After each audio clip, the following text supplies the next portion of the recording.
Let's be honest. We don't know anything about our elected officials. They're hidden behind curated social media profiles and press releases to the point that they often seem barely human. We're here to break down those barriers and get under the hood of their real character. Our guest today is Josh Welle, candidate for New Jersey's 4th Congressional District.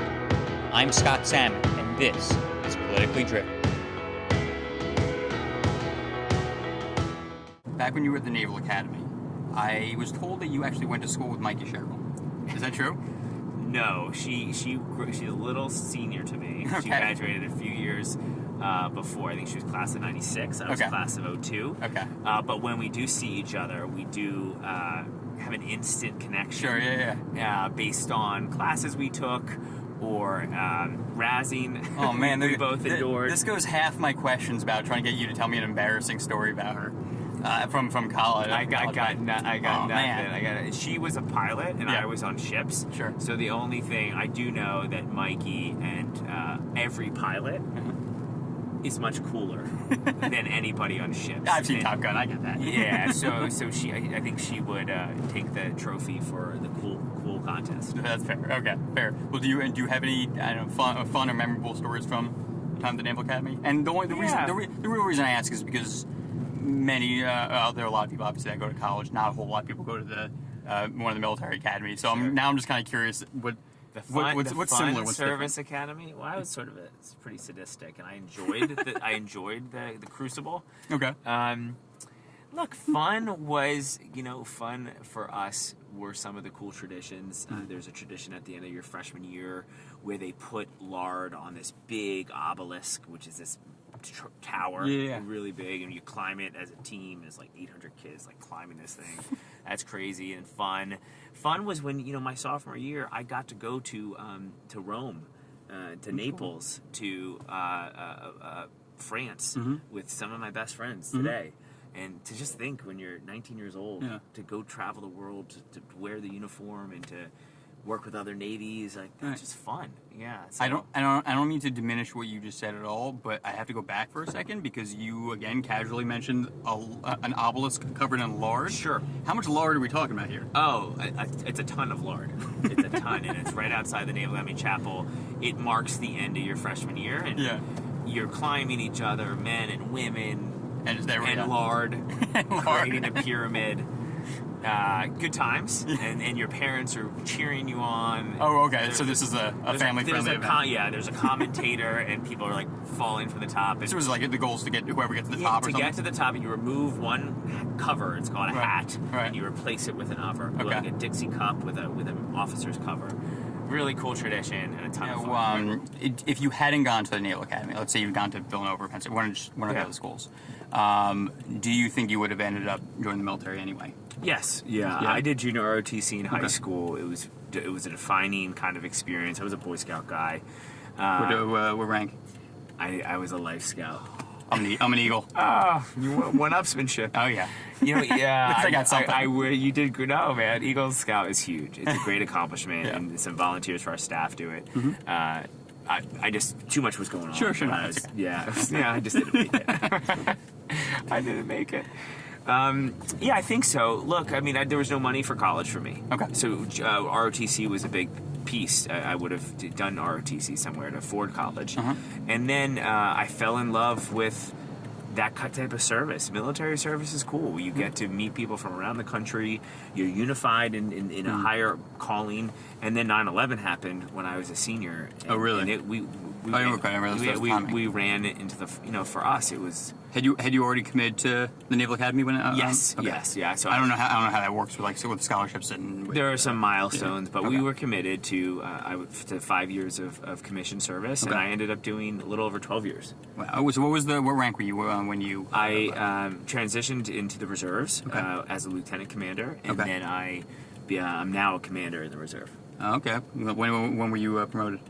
About a year and a half ago. Congratulations. Yeah, we win the primary. We're going to go against Chris Smith because he's not representing our values anymore. The guy came in office in 1981. It's 2018. He was my age when he started. Well, actually, he was younger than I am when he started. So it's been a long time that he's been there, yeah. I would just contest that if you're in Congress for 38 years, you're just not relevant to the things that are relevant. Right. cybersecurity, 21st century education, what is the future of trades, Internet of Things, healthcare challenges. If you haven't struggled with healthcare because you've been in Congress, if you haven't had to price out the different plans and figure out if you can make it work in your budget. Cobra versus Blue Cross Blue Shield, lost your job, found a new job. I mean, Chris Smith says more job security than anybody I've met on the campaign trail. Well, I assume it's kind of right. Because it's especially interesting just in his case, because there have been so many people that have said, well, the Democrats, we may win back all the seats in New Jersey except Chris Smith. He's not going to win. And I've had those conversations. I'm like, I don't know about that. This may be different. I think it's very different. Yeah. I mean, I'll tell you from the doors. Yeah. I'll tell you financially, we're on a path to raise more money than anybody's ever done it against Chris Smith. And I think organizationally, the women's groups are stepping up. Yes. Young people for the gun violence. Yep. If you're not standing up and fighting for the issues that matter, you're going to get voted out. And and he's not standing up for the issues that matter. He's not taking a stand. It's not, the tax plan is killing us in New Jersey. He let it happen. He's the fourth most senior congressman in the House of Representatives, and nobody knows what he's fighting for. Right. What he's doing, what's getting done. What has been the least surprising thing for you about running for office? Has there been anything where you're like, yep, that's what I thought it was going to be like? Well, I'm not surprised, but I've enjoyed is just getting to know other elected officials. Okay. Realizing that politics is relationship-based, it's a team sport, and it's paying respect to people who've been through the trenches. Yeah. There's a 93-year-old woman who's been an active leader named Norma in Jersey Shore politics for the longest time, and I had to meet her at Starbucks, and I knew I had to do so many of those engagements because I was deployed a lot. So that didn't surprise me, and I think it fits my nature as we grabbed coffee before. Right. Absolutely. I think that is one of the things, especially for when I got in the race, I was thinking it was like similar, like, I'm going to shake things up. I'm going to do all these things differently. Then you guys don't know what you're talking about. It clearly isn't working. And then you realize, oh, wait a sec, there are people who've been like working at this for a long time, and maybe they haven't always won, but there are people there who have gotten results, or at least gotten us closer to where we should be. If you could snap your fingers and get rid of some preconceived notion about either yourself or about politics in general, about the campaign or anything like that, and you could snap your fingers and people would understand what you really believe or what's really going on, what would you pick? Well, this is your chance. Yes, this is going to convince everyone. This is it. I just want people to know that I'm a life learner, and that my learning started with my parents and in the busset tables on the Jersey Shore, and being in the Navy, and taking on risks and challenges. Like, I'm a pretty scrappy guy. I was the first guy to renovate a house when I was a junior officer. Gutting my bathroom, going to Home Depot, right. Chiseling tile on the weekends.